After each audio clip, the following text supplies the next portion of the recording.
Okay, the recent passage just yesterday of the Republican led funding bill to avert a government shutdown has exposed a significant division within the Democrat Party, highlighting contrasting strategies and priorities amongst its leaders and members. It's a hot mess. Hot mess. Hot mess. All right, let's talk about the funding bill. Now, we've said before, I've said here a number of times, I am not a fan of CRs, of continuing resolutions.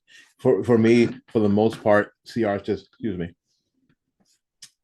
thank you, kick the can down the road and don't really settle much. This one's a little different, but so we're going to talk about it.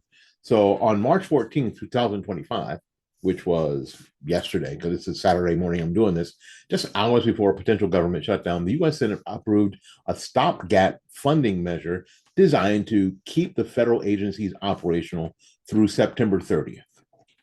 The bill maintains overall spending at approximately $6.75 trillion, but introduces notable shifts in budget allocations. Now, budget allocations are important because budget allocations show agenda, which is why we haven't had a budget like you guys are thinking that we have in years, because that shows agenda. I talked about that way back in 2009, 2010 on the Ball Talk radio show when it seemed like we were cranking up the old CR thing again during the Obama administration. In any case, here's some notable shifts in budget allocations. Defense spending. Yes, they got an increase of $6 billion, and that's reflecting Republicans' priorities to bolster national defenses. That's exactly what the president's already talked about. Non-defense discretionary spending. This is where we get in trouble. A reduction of $13 billion, affecting various domestic programs and services, and we've seen a lot of that from Doge and the like, right? So there's been an increase of $6 billion here, but a reduction of $13 billion. Immigration and Customs Enforcement slight funding boost to nearly $10 billion, which aligns with the president's immigration enforcement agenda. Now, this bill, we heard that Chucky Schumer shut down. Schumer was going to shut it down. He kept saying the Republicans don't have the votes.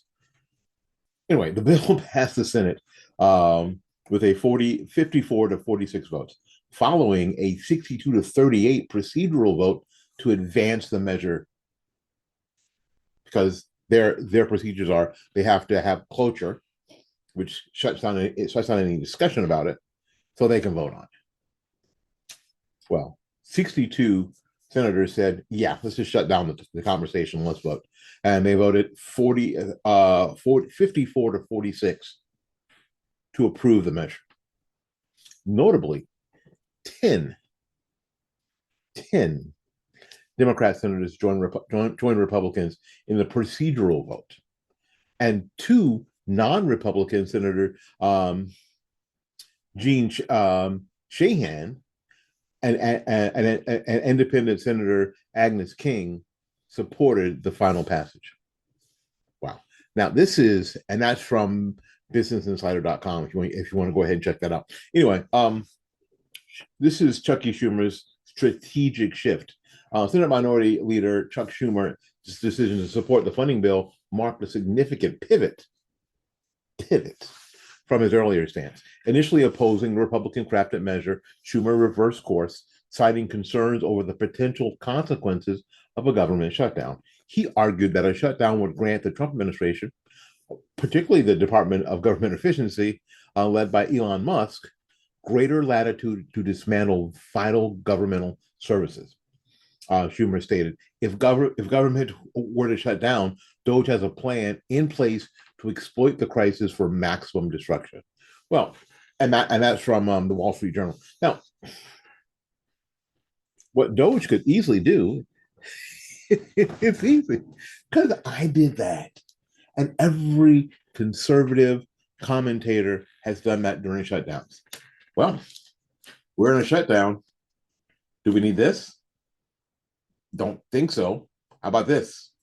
Nope. Do you need this? It's easy because you can just walk around going, this has been shut down for 4 days. Government's running fine. That means we don't need this. Well, this has been shut down for 30 days, and we've had shutdowns for for that length of time. You can just go, apparently this is not necessary. Get rid of this. It's just it would just make it too plain, too obviously plain that some of maybe a good portion of the federal government is fat and is just not needed. And it would make Doge's job super easy at that point. There wouldn't be much need to pour over records. It's just like, oh, this has been closed and everything's fine. So maybe we don't need these people. Maybe they're not essential workers.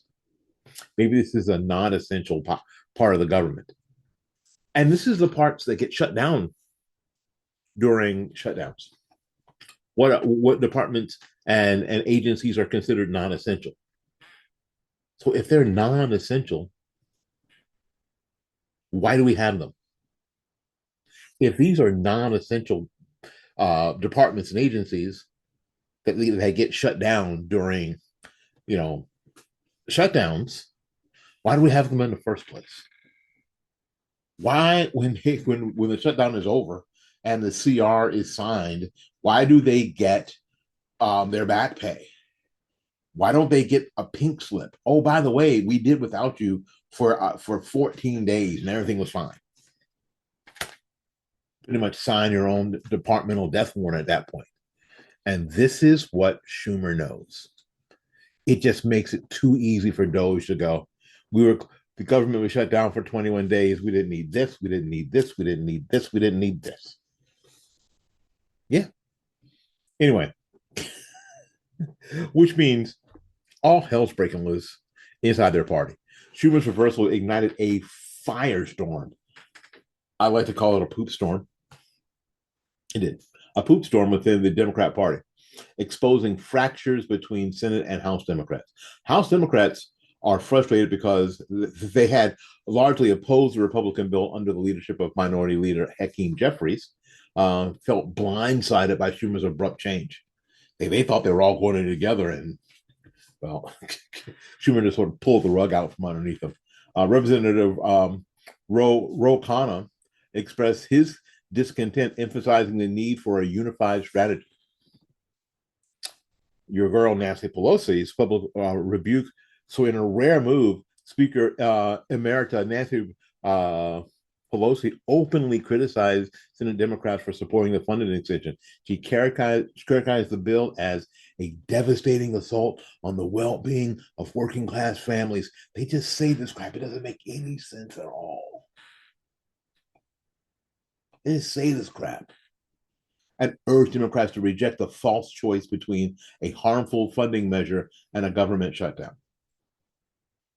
So when they have a president in the White House, shutdowns are terrible.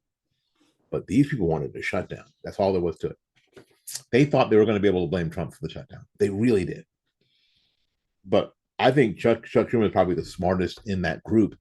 That's not saying much, but I think he's the smartest in that group. And what he knew was that they weren't going to be able to get that play. That wasn't going to work. All right. So now they have these divergent perspectives within their own party. So the discord among Democrats reflect a broader debate over strategy and principles. First of all, avoiding a shutdown. Some Democrats, aligning with Schumer's perspective, prioritize preventing a shutdown to avoid potential economic disruptions and the empowerment of the Trump administration to unilaterally implement its agenda. Okay, so the shutdown's happening and the Trump train is traveling at full speed. It's balls to the walls. It's ready to go, right? They view the funding bill as a necessary compromise to maintain governmental operations.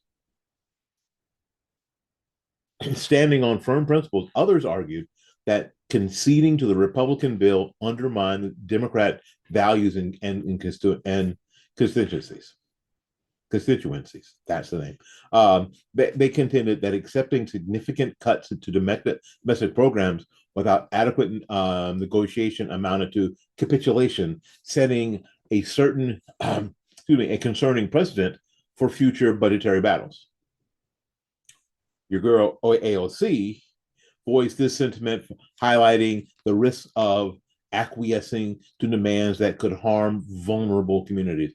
Again, this word salad BS. It's just hard to take. Hard to take. Okay, so what's this show moving forward? The events surrounding the funding bill, underscore the challenges Democrats face in navigating a political landscape dominated by Republican control of both the executive and legislative branches. So what they need is some strategic cohesion. The lack of a coordinated strategy between Senate and House Democrats has been a focal point of criticism. This is what they've learned. Moving forward, establishing unified positions and communication channels will be crucial to effectively counter Republican initiatives. Part 2, negotiation leverage. The internal rift may weaken Democrats' bargaining power in upcoming debates on issues such as tax policy and the debt ceiling. Republicans have already signaled intentions to extend the 2017 tax cuts, the Trump tax cuts everybody talked about, and address the debt ceiling areas where Democrat unity will be essential to influence these outcomes. Third one is the public perception. The visible disarray could impact public perception of the Democrat Party's effectiveness and cohesion, potentially influencing voter sentiment in future elections. Maintaining a balance between principled opposition and pragmatic compromise will be the key to restoring confidence among constituents. Now, here's the problem with that is that balance is not their forte. Balance is not their forte. Their only forte is agenda. Agenda first, to hell with everything else. So, in closing, the passage of the funding bill to avert a government shutdown has illuminated significant divisions within the Democrat Party. Yes, it has. The contrasting approaches to governance, negotiation, and party unity present both challenges and opportunities for Democrats to navigate their role in a politically polarized environment. Addressing these internal conflicts will be essential for the party to effectively advocate for its policies, priorities, and maintain credibility with the American public, which I think every day they are losing. Every day they're losing. They're losing. So what do you think? Write it down in the comments. My name is Willie Lawson. This has been the Morning Report. Morning Report is a production of fightbackmedia.com, fightbackmedia.com, fightbackmedia.com, and fightbackmediatv.com. Until we see you again, go out there and learn something, love somebody, and for goodness sakes, y'all take care of yourself. We'll see you when we see you. Bye-bye now.